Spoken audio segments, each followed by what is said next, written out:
Hey everyone, welcome to the channel. If you've ever stared at a screen full of code and thought, yeah, not happening, you're in exactly the right place. Today, we're diving into Python, a language so beginner friendly that even a 12-year-old can pick it up, and yet powerful enough to run Instagram, Google, and entire AI systems. But this video isn't just about syntax or technical jargons. It's about the mindset, the journey. Because trust me, I've been there. अरे कहना क्या चाहते हो? Clicking run and praying nothing breaks. So I'm here to walk with you, step by step, and share some of the things I really wish someone told me when I started. Let's go from I don't get it to wow, I just built something together. Sounds good? Let's begin. Alright, so what is Python? Nah, not the snake. It's actually one of the most popular programming languages on the planet. It was created in the late 80s by a guy named Guido van Rossum, who literally wanted to make programming less painful and more like, well, talking, and honestly, he nailed it. Python's syntax is clean, it's readable, it's like English with superpowers. And guess what? Netflix, Google, NASA, YouTube, they all use Python. So yeah, you're in a good company. Think of Python like Lego blocks. You want to build a car? Sure, why not? A website that books dog groomers at 3 a.m. Really specific, but Python's got your back. Pro tip 1. Don't just passively watch this video. Type along with me. Even if you make typos or errors, that's how the real magic happens. Okay, before we write anything cool, we need to set up your coding playground. Step 1. Go to python.org and download Python. No, not some shady version from a sketchy site that ends with .xyz. Just the official one. Next, get a code editor. My personal favorite, VS Code. It's clean, lightweight, and doesn't try to scare you with 9,000 buttons. Once it's installed, let's try your first program. That's it. You just wrote your first line of Python. That's you talking to your computer. Let's save our Python file with the name firstprogram.py. Remember, your Python files are saved with the extension .py. And it's applying. When I first typed something like that, I remember thinking, wait, I made that happen?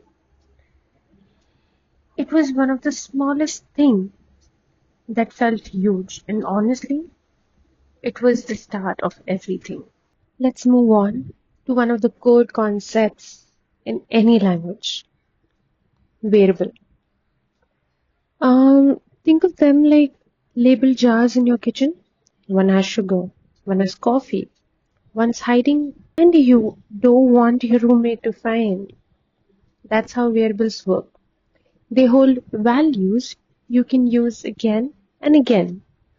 Let's write this. Name equals Anna, age equals 25, scorer equals true. Now let's print them all. Now you just created a string, an integer, and a boolean without even realizing it. Look at you, already using data types. Here's a pro tip number 2. Don't name your variables random letters like X or zebra123 unless you really have to. Use clear names like user age, email ID, or order total. It makes your code readable, even for future you at 2 a.m. Okay, now we're getting to the fun stuff. Python can think. Well, sort of. You teach it how to make decisions using if, else, and loops. Let's say age equals what's your age? We take input from the user in the variable age, and then we write our if else loop. It says if age is greater than equal to 18, then you print you're an adult. Else just print still a young spark. Simple, right? But you just made your program react to user input. Boom. That's real programming. Now let's loop. For I in range 5, print learning Python is fun. Now what happens here? We're just iterating 5 times and we're asking a Python code to print learning Python is fun 5 times. Well, if you notice here, the range 5, it starts from 0 and goes up till 4. So the number at the end is always exclusive and the number at the start is always inclusive. Look at that. Instead of copy pasting the same line 5 times, you used a loop. You just automated something. Dev inside. When I learned loops, I realized I could stop doing repetitive stuff at work manually. Emails, reports, even renaming 200 files. I let Python do it while I went and made some coffee. That's fire. Now let's move on and talk about functions.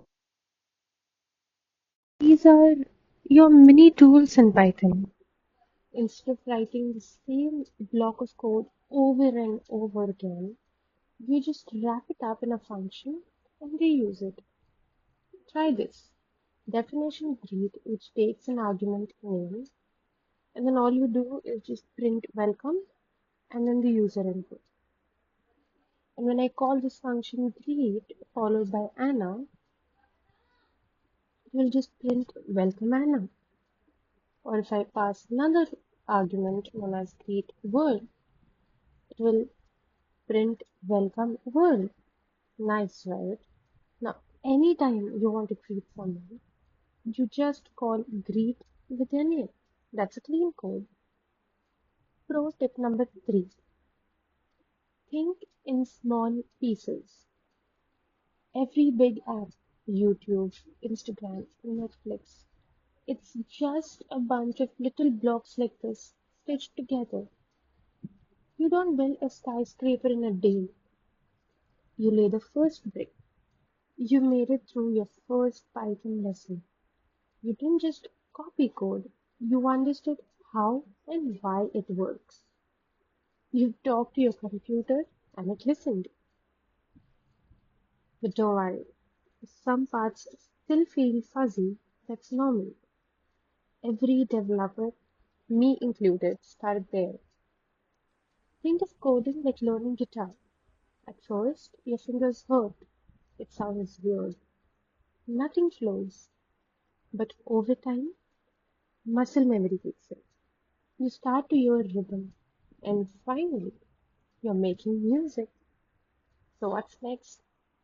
Hit that subscribe button